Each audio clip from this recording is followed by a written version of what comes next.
Hello everybody, welcome back. So I recently made a video called "Is This the Future of Chinese Cities?" And it was about a neighborhood not too far from here. And it was like a video essay essentially where it kind of outlined how Chinese cities, at least in Guangdong province, used to be, how they are now and how they might look in the future. And I gave a few examples. And in one of those examples, I showed you handshake buildings or urban villages. And it was just really brief. And I know there was quite a few comments about people's experience in urban villages in Shenzhen, or their thoughts on urban villages, or any of that kind of stuff. And I figure, might as well go take you a walk, give you a walk through an urban village and some handshake buildings, and see what we can explore together, first-hand account. So definitely go watch that video, because I think that video is really quite good and interesting, especially coming from me, which my videos usually suck. You know, you can get a better understanding of what I'm talking about with regards to the whole entire urbanization and urban infrastructure in China and in Shenzhen in particular. And then you can come back and watch this, or watch this one first, doesn't matter. And we're gonna explore together. So this is an urban village in China, in Shenzhen. And I was just out over here, just in the normal part of the city, normal roads, all the typical stuff you will see in a Chinese city, which again I showed you in the last video. And then we come into this entrance here, and this is an urban village.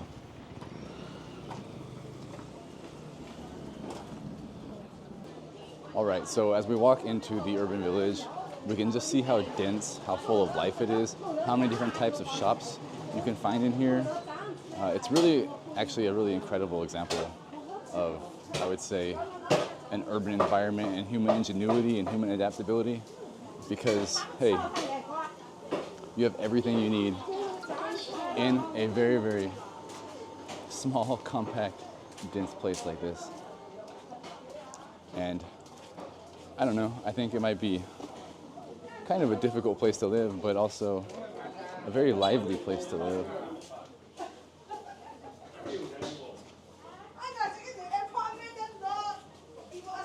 So here we got everything from chicken wings to chicken feet to the insides, the heart,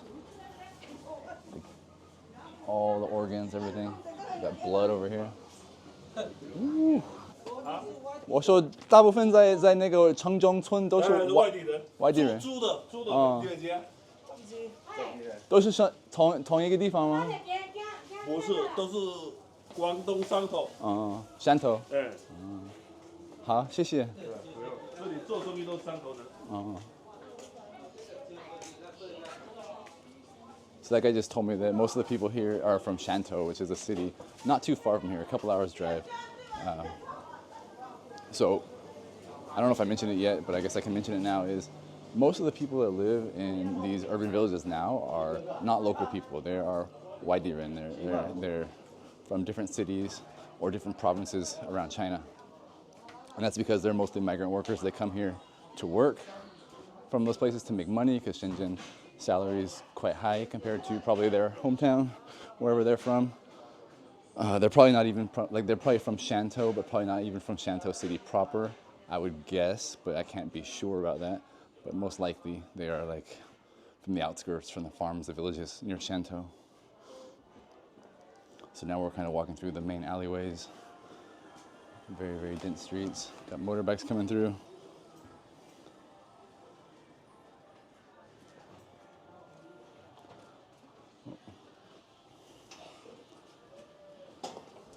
So here we have a beauty salon.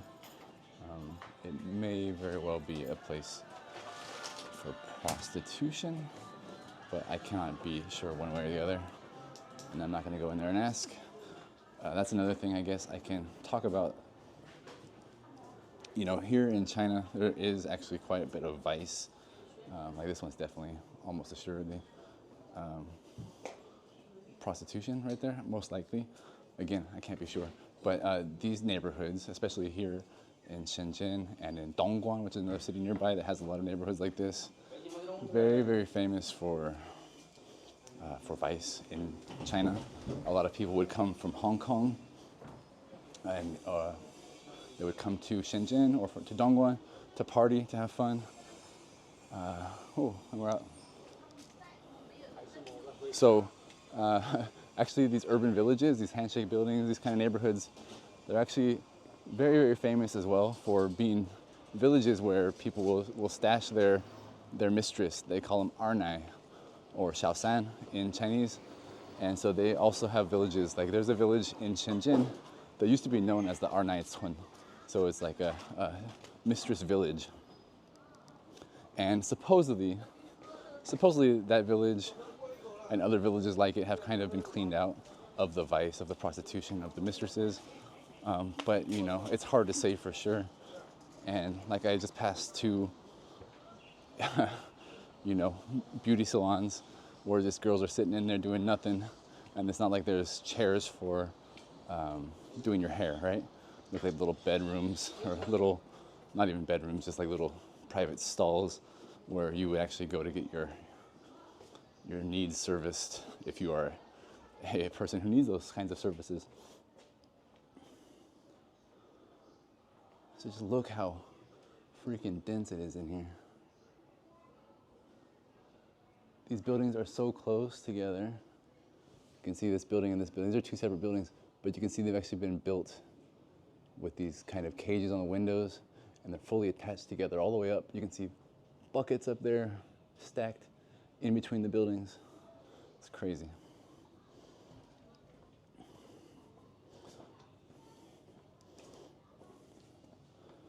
So I would very much like to be able to get into one of these buildings.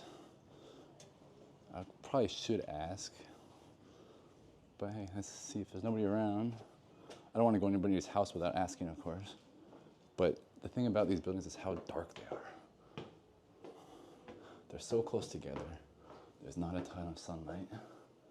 So here we go, walk up to the second floor, check out what's going on up here. There's the front door.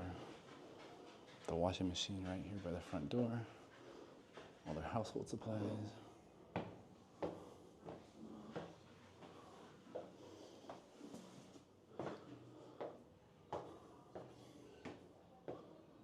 Look how dark it is back here.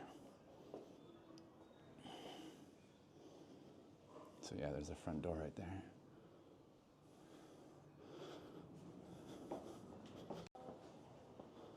You know, it's actually quite interesting because in my last video I made about this, where I mentioned these buildings, some of the comments were very interesting because there was a person, I think from the San Francisco Bay Area, who said he moved out here to Shenzhen.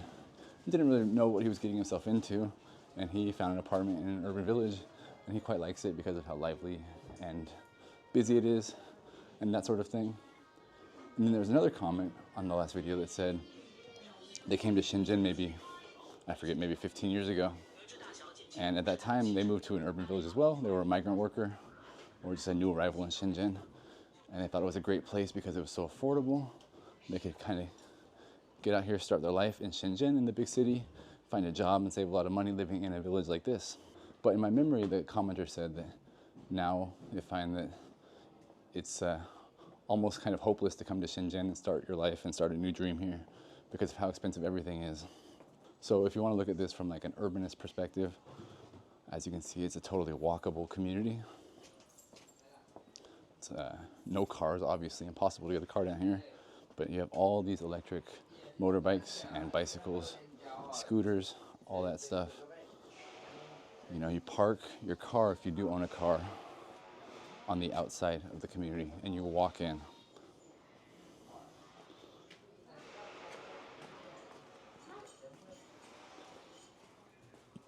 It's really amazing though how much life is actually outside of the home, outside of the building. People might say it's messy, people might say it's a slum, but it's actually, you know, it's relatively well taken care of. It's not like garbage everywhere, it's not a big mess. It's just a place where there's lots of life and people all kind of crammed together.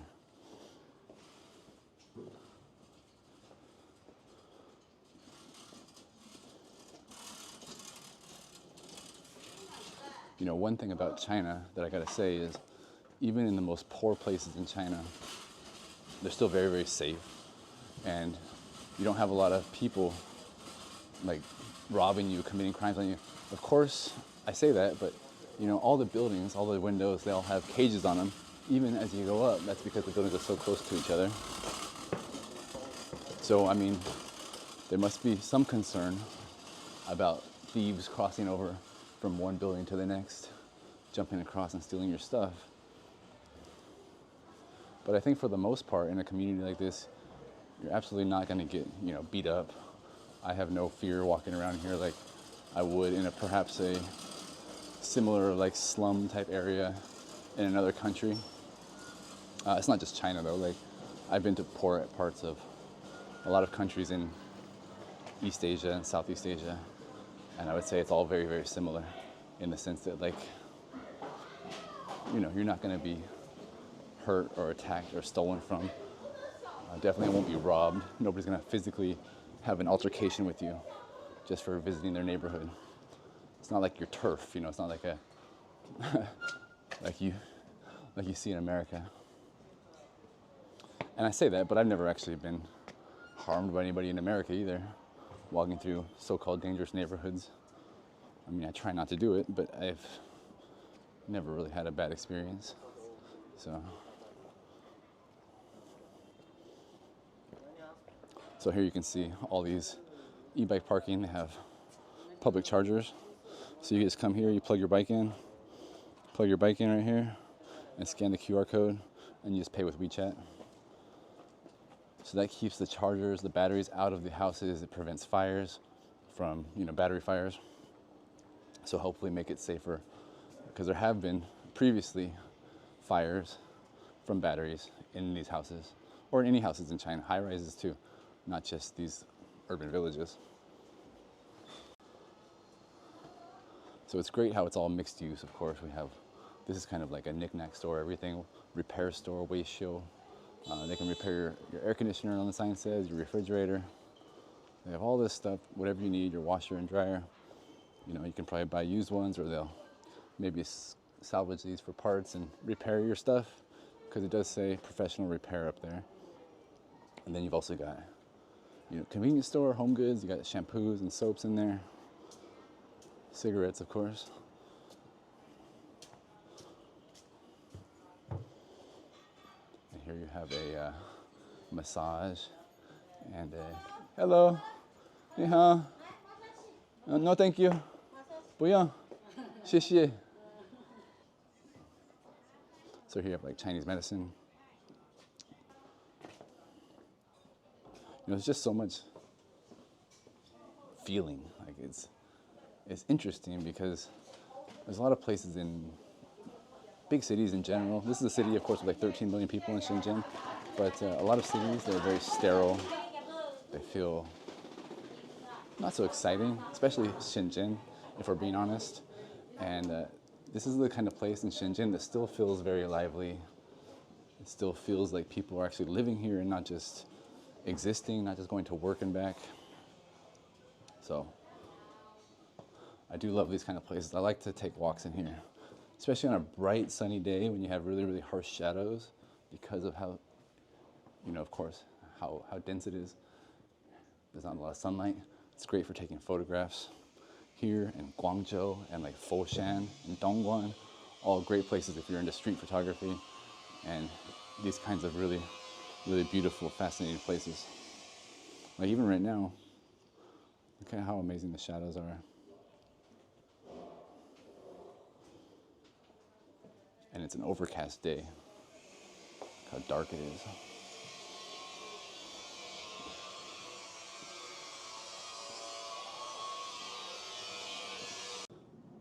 So one interesting thing about these urban villages is that a lot of them have been demolished or will be demolished, scheduled to be. And it's actually been a little bit, I would say, maybe controversial a little bit, in the sense that a lot of people think it's obviously very important for there to be affordable housing in a city and housing for migrants to come. But also a lot of people are worried about the lack of history or the elimination of history. But then you also have people who say it's, very messy, very crowded, not safe. And the government has at a lot of times felt that way as well, and they've ordered a lot of these places to be demolished. But actually, it's interesting because there's now, recent years, more of an urban revitalization idea for a lot of these places. Let's check this out. Dormitory.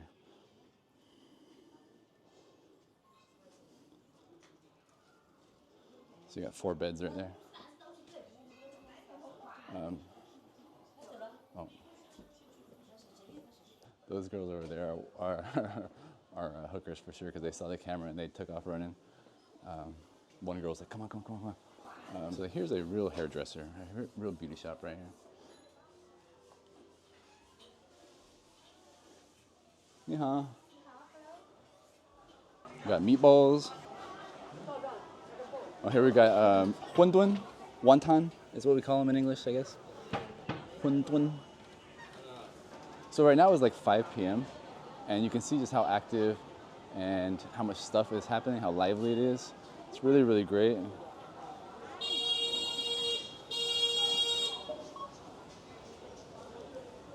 When you compare it to like a typical xiaoqu, and again, a xiaoqu is just like an apartment kind of block that's mostly, almost always, almost entirely residential with maybe a little bit of commercial.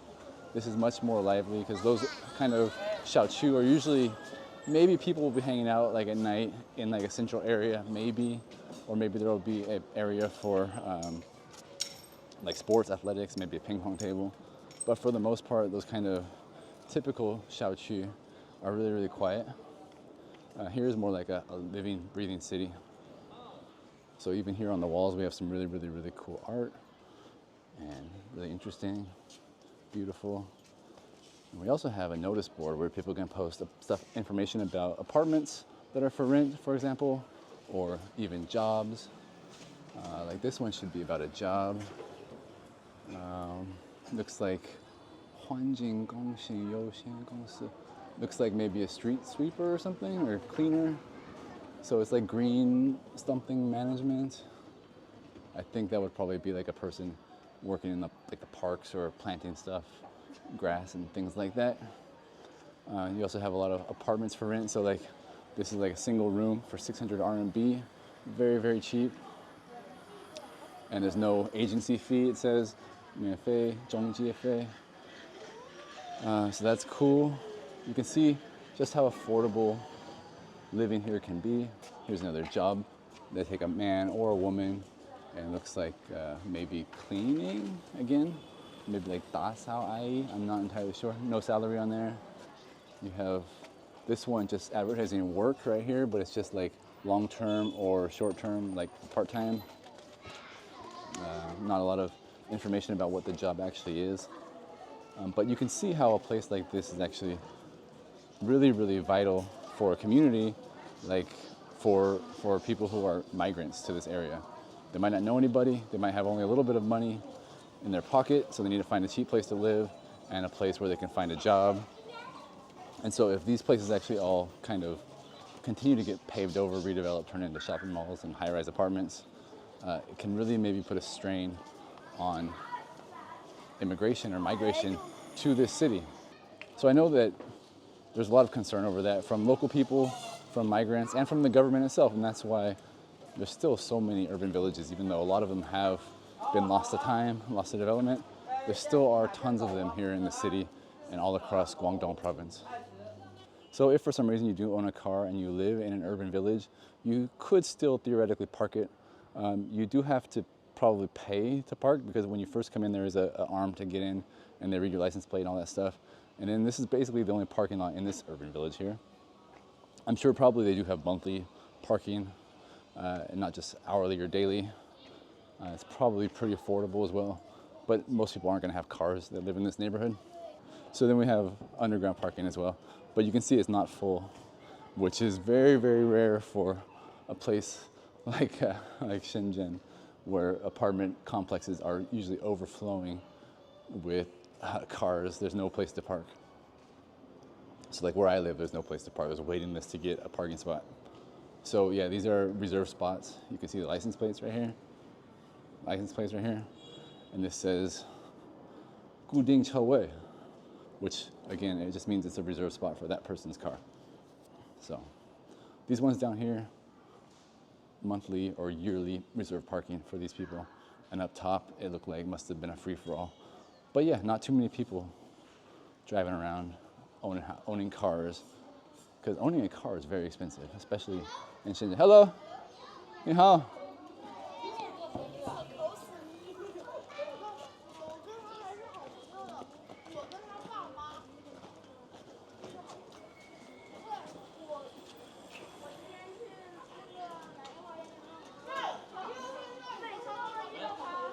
So of course, again, it's really great that young kids can walk to school, no fear of strangers. They're not with their parents. They walk to and from school. And, everybody kind of looks out for each other. In all the neighborhoods in China and Shenzhen, there's not a lot of fear of stranger danger. Kids are walking around the city, taking the subway, all around. But even here, especially here, it's like no big deal to see little kids hanging out by themselves. So here on this main road, you can see these are real hair salons. They have real chairs, real barber sign right here, the swirly bird light right there. These are real hair salons where people really go and get their hair done. And then those ones on the deep insides that say beauty parlor, and they don't have a chair, and they don't have really anything that would indicate actual real beauty types things happening. Those are more place for hookers. So these more and more, lots of people getting their hair done around here.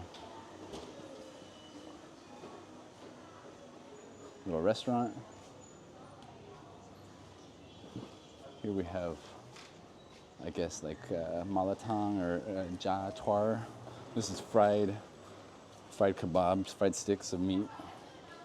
So I'll deep fry that for you, whatever you want. Vegetables too.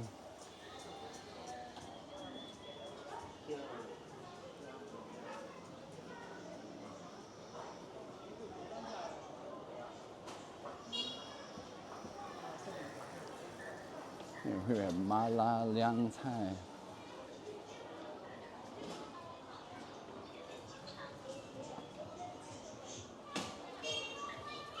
Here's another fried kebab kind of place. Hello.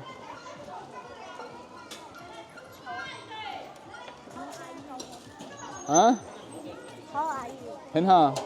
你的背包开了，打开了。我帮你。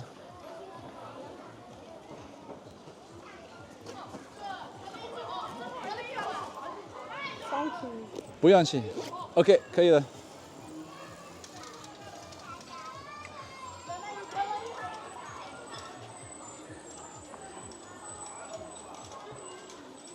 All right, so earlier I was talking about urban revitalization, and I can't remember where I got because I kept on getting interrupted so many times by people, by interesting things. Hopefully we can talk about it. Ooh, that's really loud, brakes.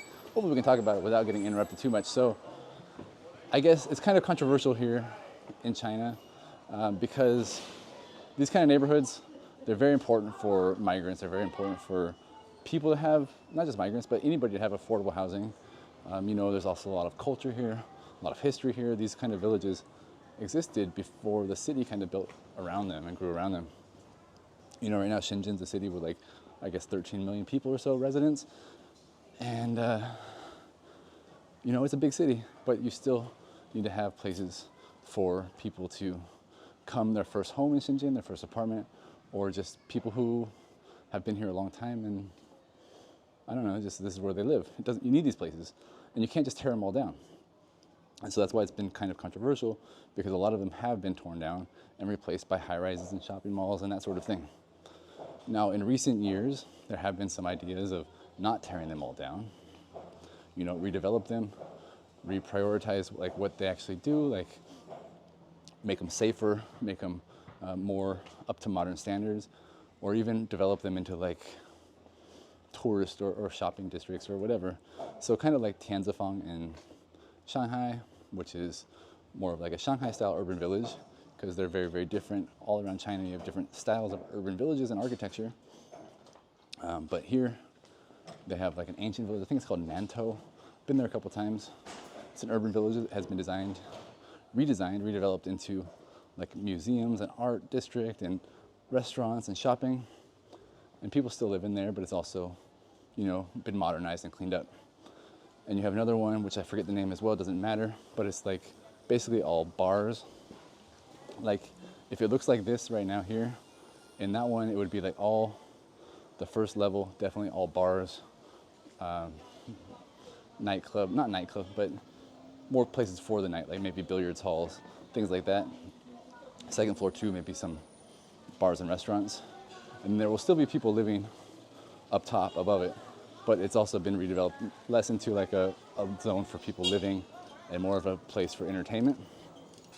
And so those still exist. One thing that they have done is not just make them safer or anything, but also cleaned up a lot of the vice. But as you can see from walking through here, there still are places where hookers are around. Prostitution's still a thing. There's also, I didn't show it because I don't really want to cause any trouble. Hey, 中国人,你好. I don't really want to cause any trouble or anything. Like, you know, that's not the kind of content I want to make, and I don't want people to get mad at me. I'm here in their home, in their neighborhood. And so, like, there was also a little gambling parlor, mahjong, cards, poker. And, you know, that stuff's not necessarily officially sanctioned, but it's totally okay. It actually happens all over China. Gambling's illegal, but gambling happens. No worries at all. Out in the open, in public, in the parks, everywhere. And then, you know, prostitution, totally illegal, but still obviously very certainly exists like it does everywhere. And so in there, saw some beauty parlors that were definitely fronts for prostitution. Saw some girls that were hiding from the camera because they didn't want to be seen. But you know, that's just life. That's just, you know, people have to survive any way they can. And so it's understandable why the Chinese government wants to clean everything up and make everything shiny and beautiful and not really necessarily real. But it's also totally understandable why people want to maintain their way of life and maintain their opportunities that they have thanks to a place like this. So anyway, it's just a little quick snapshot of life here in China and Shenzhen and in a Chinese urban village.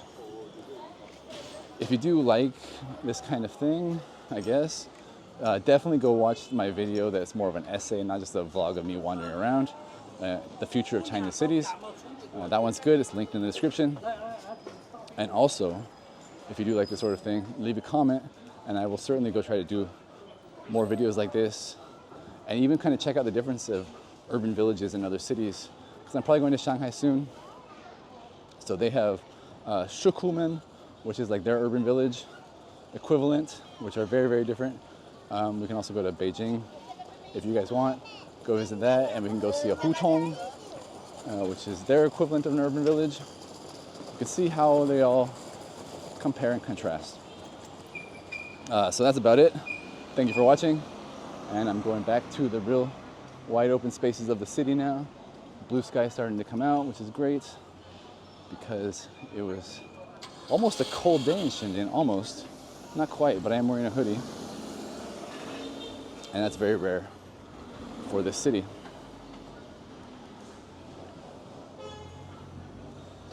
So yeah, just look around, you can see obviously how different it is. You have cars honking, you have buses, you have a lot more open space. You can see the sky in that urban village. Nothing but darkness. Darkness, darkness, darkness. What do you prefer? Leave a comment. What do you prefer? You prefer a small, densely packed, walkable city where everything is at your fingertips, from vegetables to prostitutes? Or do you prefer a place like this where you have nothing but honking and you have yelling and screaming and just madness all around? But you have to get in a car to go shopping or get on an e-bike to go shopping. What do you prefer? Let me know. See you guys later. Bye-bye.